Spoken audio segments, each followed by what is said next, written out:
What's up, party people? I'm Chris with Profoto, and this is Geared Up. It's our weekly live broadcast where we talk about gear. We do lighting breakdowns. I try to teach you some stuff. I try to learn some stuff. We have fun. We take your questions, and we party with lights.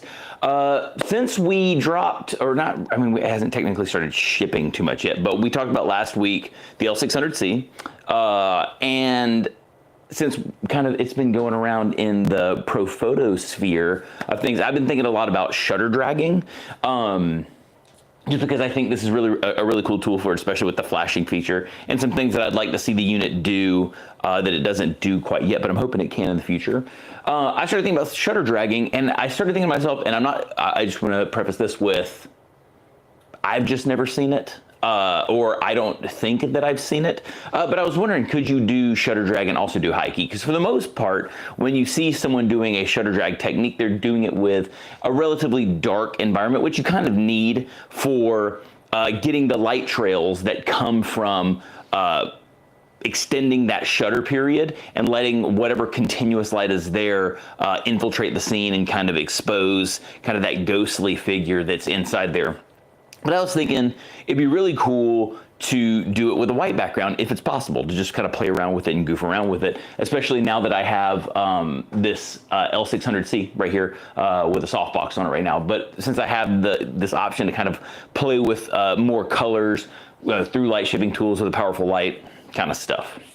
So that's what we did. And I experimented with it a bunch. We made some cool images, and I wanted to share it with you all here on Geared Up. And if you've done this before, very cool. If you know a better way of doing it, please, by all means, drop a comment. Let me know, like, hey, Chris, I've done this, and what you're doing is okay, but this, I think, is a little bit better. And we can goof around with it. But this is the stuff that I found in my curiosity of playing with this thing. We're going to talk about the gear that we use with it, why we chose the gear that we chose for it, and yeah, we're going to dive into it. So this in and of itself is a 4-light setup.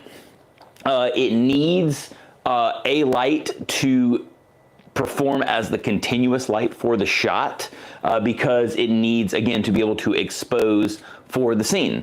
Then I have another light that's going to, oh, what's up? So Fluffy wants to know, when do we get to see Chris model? I should. Yeah. Can you do the Phoenix Rising? I'll let you rock my robe. You never know. It could be any day now. So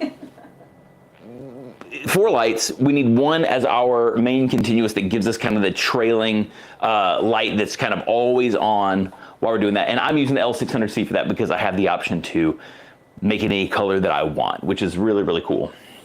And then I need the background to be white. And we've talked about this on other Geared Ups. We were talking about, making a white background, making a clean one. I am using 2 D30s, sorry, not D30. I get my letters mixed up. Bravo battery powered 30s. If Caitlin flips to the wide shot, yes, you can see them back here. So here, I'll back up so you're not looking at my backside. So B30 there. This is actually a B20 on this light. We haven't talked about this one yet. This is not pointed at the background, but right over its shoulder, if you will, there's another another B30 pointed at the background. That way we can get as even a light as possible. We've talked about this again on the Geared Up where we're talking about the white backgrounds, where 2 lights of the white background is better than 1 because first and foremost with this one, we'll get a gradient, and that's not what we want. And I'm not the best steward of my seamless paper. My seamless paper always stays in a horizontal fashion. So instead of it being nice and flat, it's got a little bit of a bow to it. So my paper's a little warped. So the white background really, really works for me. So, but we have 2 lights to the background. That's going to make sure that we have a really, really beautiful cast. And then the 4th light, and I'm gonna move it around so as I'm talking to you and the things that I've learned in playing with this, you can learn and you can see why it does what it does and why we position things the way we position. When all is said and done, this light's going to end up here because this is going to act as a rim light. It's going to push a little bit of light around Kate's face to just give me a nice little rim, a little bit of a wrap, nothing too crazy, because I don't want to lose her facial features to any of the shadows. Now, we also are going to be second curtain syncing these lights. I don't think we've actually ever talked about second curtain sync on this on Gear Up before. So we're going to be doing something called second curtain syncing. So if you have a traditional focal plane shutter camera, which most cameras are, there's not, you know, most modern cameras aren't a leaf shutter, which kind of opens all at once and closes all at once, or a global shutter. Like, I think the only global shutter digital camera now, could be wrong, I've been wrong before, I'll be wrong again, is the A9 III. Whereas that one's going to expose the whole thing. Second curtain is going to, so what happens generally on a focal plane camera, the curtain opens, flash fires, curtain closes. If the curtain opens and the second curtain starts to close before the first one opens, and then the flash fires, you get a black band across the bottom. That's what happens, and that's what high-speed sync solves. So it actually starts firing the flash as soon as the first curtain opens and keeps firing as the second curtain closes. That's how high-speed sync works. So first curtain opens, flash fires, second curtain closes. That's a proper sync when you're below your camera sync speed. Second curtain sync does the opposite. So first curtain opens, nothing happens, no flash fire. Right before the second curtain goes to close, flash fires, second curtain closes. That's what it means by second curtain sync. What that does for us is it lets us freeze the last portion of the image and let the beginning portion of the image kind of build its motion. It's really, really good for this, what we're doing here. But say that you are photographing a car driving, right? First curtain sync, what would happen is you would flash and you would get a car frozen in space, and then its lights, say you're shooting this at night. We gotta set the scene, sorry. We're shooting at night, car image, we're gonna flash the car, we wanna freeze the car, but we want light trails. Scene set. Now what happens in first curtain sync, we fire, car is frozen, lights keep going forward, they keep trailing forward. It doesn't look right. It's not what the car would do to our eyes visually. We would want the lights to keep, or we would want the car to have the lights trailing it because it's moving forward. So that's what second curtain sync solves. So it opens up the shutter, trails start happening, flash fires, freezes the car in place. So second curtain sync. Same idea here. So now that I've done my 15-minute diatribe on second curtain sync, hopefully you know what it means now if you didn't before. If you did know what it means now and I have totally confused you and ruined your life, my apologies. But yeah, so that's what we're doing. So now we're gonna start taking some photos. We're gonna work through, I'm not gonna turn on the Noisemaker 5000 just yet, because I want you to kind of see what we're talking about as we're going through this. But as we go to make the final image, we will turn on the fan. We will make a lot of sound. Hopefully it doesn't infiltrate my microphone too much and drive you bonkers. But it helps with the flowiness of everything. So that's what we're going for. So this requires the lights to be off. So it's gonna get a little dark. You'll probably be able to see Kate because she'll be lit up with this light. So what I'm gonna wind up doing is I'm gonna kill most of the lights in the studio. I'm gonna keep this one on for whenever I'm chatting with you. Then I'm gonna kill it. We're gonna take the photos and then I'll bring it back up. So we'll be in the dark a little bit, but the computer screen will be on, so you'll see what we're doing as we're firing the camera. And then, yeah, we're here. But again, the studio is blacked out. I even have blackout on the window to the door, to the entrance in here. So let's do that. I'm gonna start killing lights. So the light to the rear that we're talking about here. We need some shadow in order to get light trail. So the reason I started thinking about this in the first place is a high key white background, its job is to clean the image. So what would happen is if you try to have light trails on a white background, it's not gonna happen. Like, it's just, there's too much light and it kind of overpowers, really what you're seeing. Now, there might be a hint of a ghost in that, like, especially if we color it, there should be something kind of there, but the white really does wash a lot of it out. So what we need is shadow. We need some darkness, and what we do that, and how we do that, is by essentially silhouetting our subject, letting the subject be the darkness that makes the platform for the light trails to exist, if you know what I'm saying. So when we were first, when I first was experimenting with this and kind of learning how it works, I wasn't thinking through that portion of it right away. And I was like, oh, I would love to have a light over here. In my mind, this is how the image looked at first. I was like, I'd love to have a light over here. So that maybe what we could do is start closer to the orange and then have a move over to the main light here that's gonna stop the motion, and it would look lovely. But the problem that you're gonna see here in a second, we're gonna take the image so you can understand what I'm talking about. The problem with this is we have more light kind of covering the subject. So what happens is we lose a lot of that drama that comes from the wispiness of the extra light that we're using to, that's coming from dragging that shutter. So with that being said, we're going to take a couple of shots. I'm running modeling light off on the, I know that I'm blocked right now by the thing, that's okay. Oh, there I am. Hello, Chris. I know that you might ask, why don't you just run the modeling light and put it in dim mode?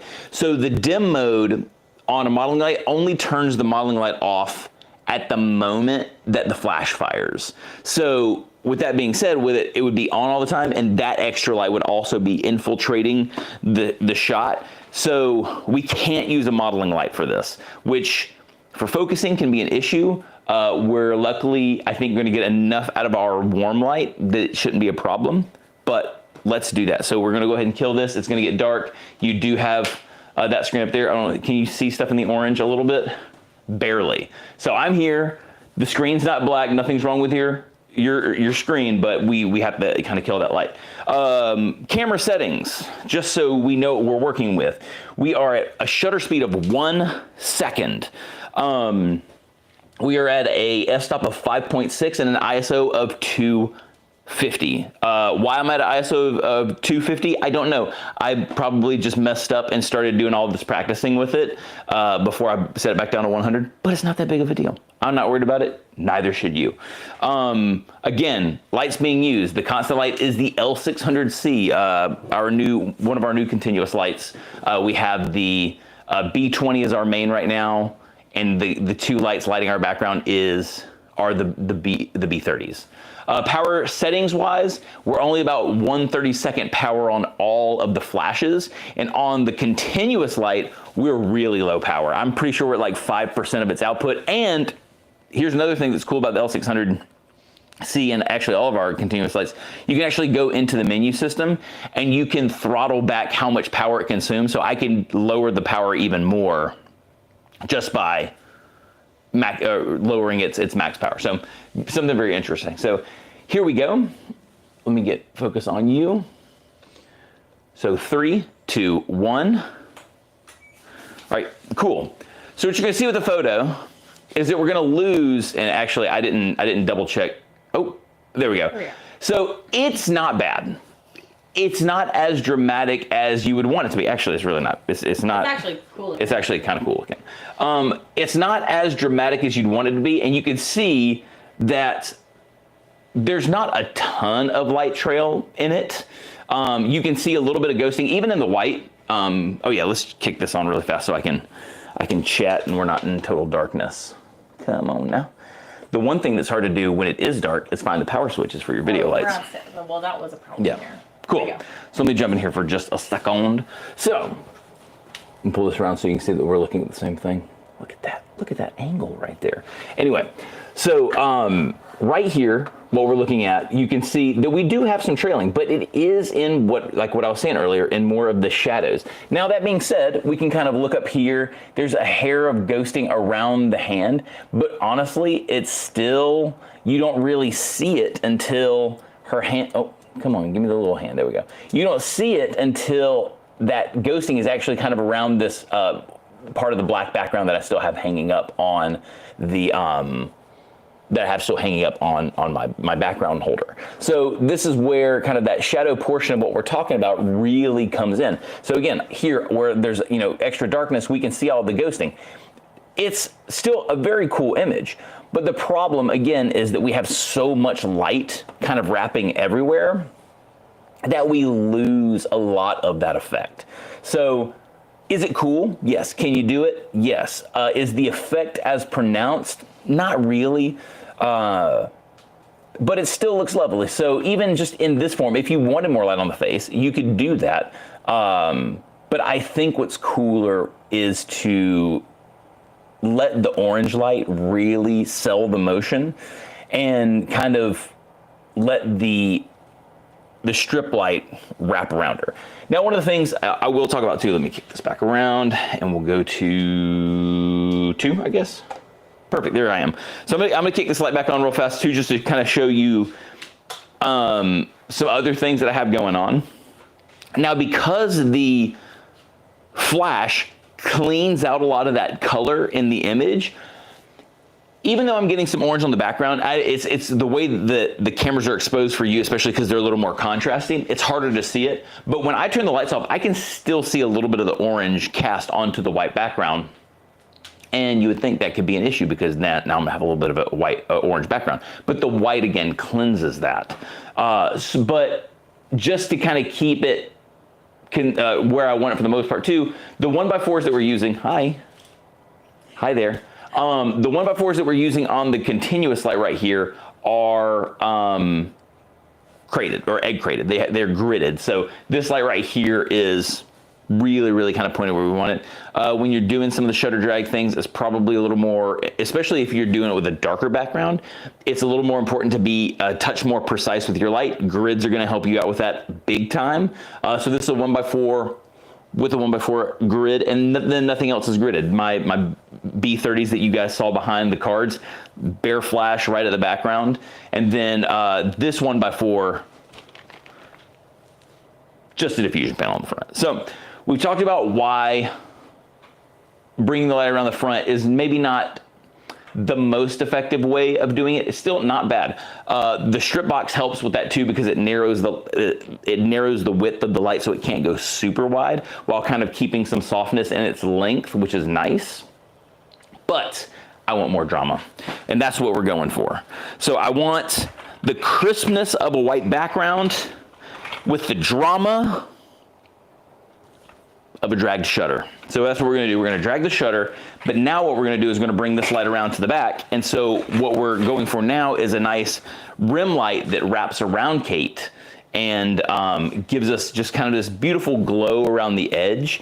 It just kind of softens the edge of her face just a little bit. And then this softbox is also going to be a little bit softer too. And then there is still some light getting kicked around the room because this isn't the biggest space. The walls are white, the ceiling's white, the floor for the most part's white until kind of, here, and then it becomes gray, which is still lighter. So there is some extra light bouncing, which helps with some of the fill. But yeah, so let's do that now. Let's kick this off. And then the last thing we'll do is we'll bring in the fan. So, ready? We're going dark. 3, 2, perfect. I may have to readjust the positioning of that strip box. I knew I would. Have it kind of kicked around, peeking around too much. I have the strip box kind of positioned in a way that it should just be out of frame, and then the B30 that's behind it is, again, shooting just over its shoulder. So now we can do this comparison here between kind of the rim light look and then the, here we go. 3, 2, 1. Oh. I felt kind of late. That was late. Let's do one more. That's also part of the fun. Yeah. Like the. Yeah, especially with a big movement like this.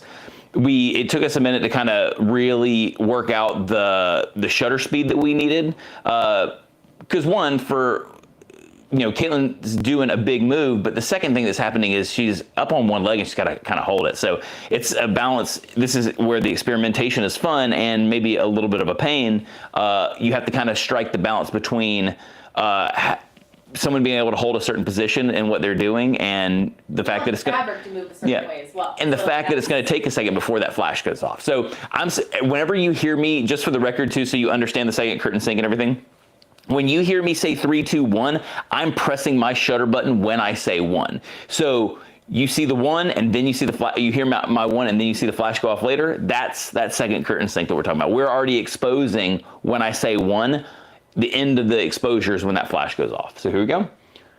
Let me make sure we have focus. 3, 2, 1.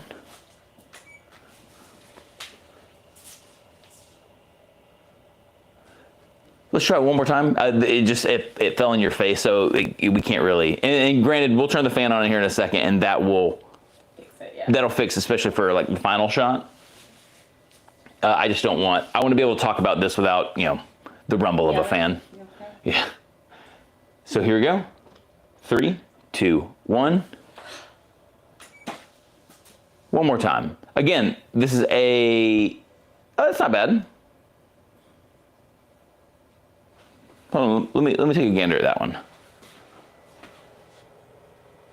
That's not bad. Let's just do one more for the fans out there before we turn on the fan. I think honestly this has been a me triggering this incorrectly. 3, 2, 1.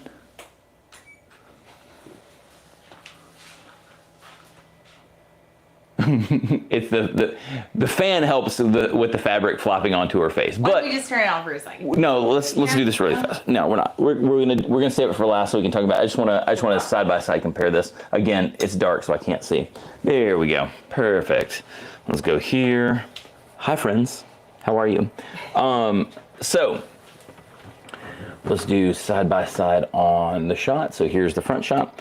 So you can see that between the two images, the one on the left here and the one on the right, where we're actually using the light more of a rim. Here, let's actually do this. Let's get the one that's not interface. Let's go here so you can see a little bit more of the rim light. So by bringing the light around from the side and kind of letting it wrap this direction, we get this really cool ghosting effect, which I love. The second curtain freezes that. It's really, really beautiful. But again, we get the ghosting of the orange. It looks really, really lovely. Whereas here, with the light coming from the front, you can see there's not quite as much drama and movement in the shutter drag. We still have, on both shots, very, very clean white backgrounds, but this one just has more movement. It has more drama in it, which is what we're going for when we're dragging the shutter. We want motion. That's the whole point. So, very cool stuff. Did you talk about how you're getting the gel color? So the gel color, yeah, I briefly went over the fact in the beginning with we're using the L600C. I have it set in actually gel mode. So the cool thing about the 600 is you can make it whatever color you want, but it's also preloaded with a whole bunch of Lee and Roscoe gel presets, which is nice for me. So the idea for us was to have like this kind of warm, fiery look, because that kind of the whole one, the pose and the pose and the movement of stuff like that kind of feels like fire. Caitlin says it feels like a phoenix rising. But it kind of feels like fire. So we wanted to go with a super warm light as the ghosting color and then freeze with the flash. So it's double CTO gel setting inside the L600C. So yeah, double CTO. Really, really nice, beautiful orange light. And then it's also, the cool thing about the light too is you can set the base. So you can set it if you're using a tungsten base or if you're using a daylight base. So set the tungsten base warms it up even more, which is nice. So very, very cool stuff. We're gonna kill the light. We're going to introduce noise because that's awesome. And this has been brought to you by a large DeWalt fan that I use for other shoppy type things, but it also does a great job here. It's gonna get fanny. So I apologize for the extra loud fan noise. I'm gonna try to keep my hand right here and not talk too loud. Listen, I can't even hear you. She can't hear me, so yeah. So now that we have some movement with the air, we should hopefully keep this out of her face. So you ready? 3, 2, 1. So let's see what we're looking like. Cool, so there, I'm gonna kind of come over here and bring up two images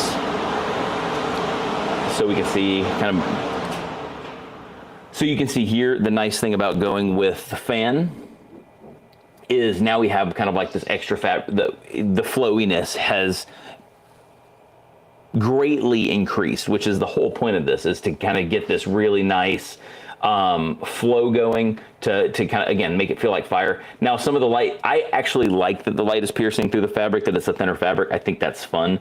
I think it adds some more cool visual elements to it, while still kind of keeping this rim light right here on our face, which is what I want, but also kind of giving this really beautiful movement. Kate's a very, very talented performer, dancer, singer, and all that other stuff like that. So to be able to kind of showcase that movement with that motion is really, really, really fun. Should we take one more before we Yeah, let's go. we peace out? Let's do it. We're gonna take one more. If you have any questions about it, please let us know. Again, it's really not a terribly difficult technique to do. It's something that we also positioned the that one up and down to kind of find where we wanted the light to hit. Yeah, we'll talk about light position here in just a second. Again, kind of going over how we're doing this, especially so you can kind of compare it with the images. So let's snap off a shot and do that fun stuff. So the Noisemaker 5000 has turned back on. And no, I'm not talking about myself. I've been on the entire time. So here we go. 3, 2, 1.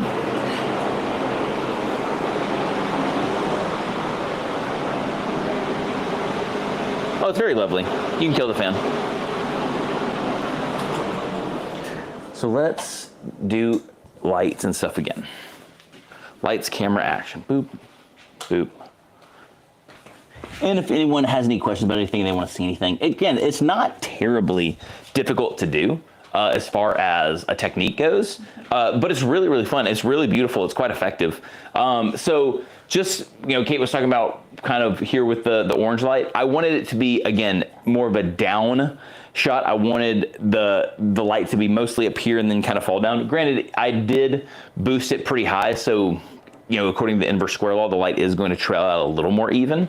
But it's just a little high pointed down. Again, that was another way of trying to keep it off the background, keep it out of the camera, especially because I had to shoot maybe a hair wide, just because, kind of shoot for the crop almost, because it's a big movement and I wanted to try to keep her all in the frame. I mean, even her hand does slightly go into the black background, but that's nothing that a cutout in Photoshop can't fix. So really, it's really fun stuff. Again, a simple technique. The real trick to this, after experimenting with this for a whole bunch of hours and kind of playing with it and working through it in my brain, the real trick is you just need, the background can be as white as you want it to be. I wouldn't blow it out. I wouldn't make it go nuclear, because then you're just going to start getting flares and stuff everywhere, which maybe it's cool, maybe it's not. I don't love the when it overly flares, but you can go white on the background. The real trick to this is keeping your subject in some sort of darkness, underexposing your subject for the most part.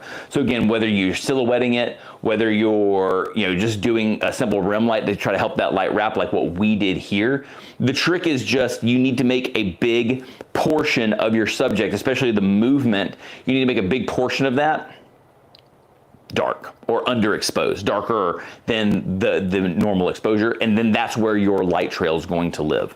The cool thing is you can do, with the warm look that we did, you could do that kind of with, if you have a bunch of B10s or B20s or B30s or the D30 with the, continuous light that can be tuned warm or cold, you can do that there. You could throw gels on and go that route. You don't have to have the L600. I just have one. Having the L600s made me think a lot more about things that I can do with continuous light that maybe I could do with my flashes, but way easier, a lot more powerful. So that's kind of where the whole idea behind this sparked. So yeah, I just want to show you, you can have funky ideas, you can play with them, you can experiment with them, and just take the things that you've learned out in the world, hopefully hear it geared up, because that's the whole point of what we do, is to make sure that you're learning stuff, and kind of reapply those things that you've learned and make some really, really cool images. I'm super happy with the stuff that we made. I think the images are really, really cool. They're exactly what I was hoping that they would be. Again, kind of that clean, aesthetic that you would get from the background, from that white background, and then just the motion and the movement from the motion blur, from the drag shutter. Again, so 1 second exposure, nothing too crazy. Depending on what it is that you're trying to do, you could always extend that exposure to make something maybe a little bit more dramatic. Her movement's so big and so kind of powerful that, and then once she kind of goes up on that one leg, holding it to wait for that second curtain flash is a little bit of a pain. So cool. Anything else? Yeah, thank you. Cool. Thank you for everybody who came in, who chimed in and said that they would like to see me as the model. You want to grow? Right? I could sass it up. But again, it's super easy technique, something that I really like a lot. I'll be using it a lot more. I'll play with it a lot more, especially with all the kind of color options that I have with the L600. I might do some more stuff to using the light towards the front and gelling the flash while still having the background a really great color. There could be some really fun options in that. But I just wanted to share that image and some of the things that I've, learned in this process, in hopes that if you like this look, that you can easily do it yourself without, it's not a huge learning curve. You just have to know what you're looking for. And really at the end of the day, the thing that you're looking for is you need some sort of underexposed subject from the camera side. So with that being said, just want to double check, make sure nobody's asked me anything. We're good. Hello, everybody. Thank you so much for coming and hanging out with us at Geared Up today. We hope you have an awesome rest of your week. If you have any questions, I know Caitlin's had it up there for quite a minute with my Instagram handle. It's the easiest way to get in touch with me. We can chat. If you have any lighting questions, if you have any suggestions of things you'd like to see, stuff you'd like to see here at Geared Up, or if you just want to send me like a super sweet high five emoji, we can do it. In the meantime, have an awesome rest of your week. Peace out, everybody.